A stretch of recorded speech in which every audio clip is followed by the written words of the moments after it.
Studio Mirganj. Music by Shams Jamil.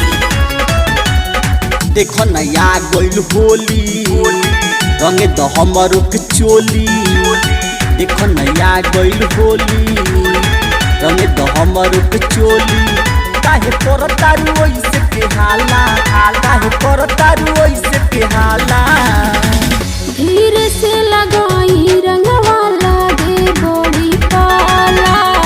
धीरे से लगाई जीजा लागे बड़ी पाला। देखो नया गोइल होली रंगे द हमर के चोली। काहे करतारू ओइसे के हाला, काहे करतारू ओइसे के हाला। धीरे से लगाई रंगवा लागे बड़ी पाला। धीरे से लगाई जीजा लागे बड़ी पाला।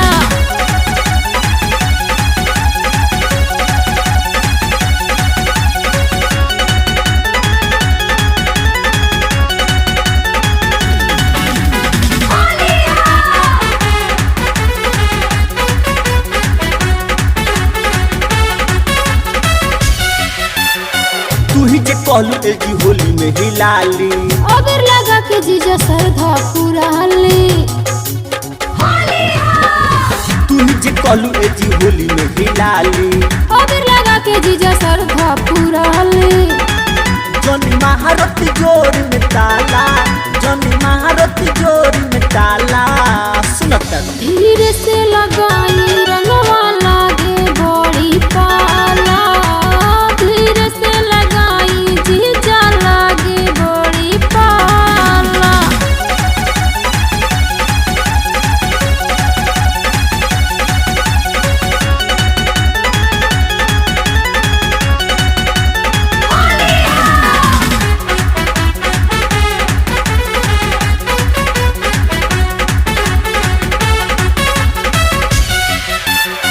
वंश से कॉला निभा प्यार के कनेक्शन। डर लागे भिखु को कह दी रिएक्शन।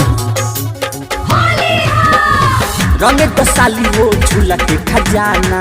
ले ले वो मजा के होली की बहाना। भिखु पूछे सच का बुझाला, भिखु पूछे सच का बुझाला। का हो धीरे से लगाई रंगवा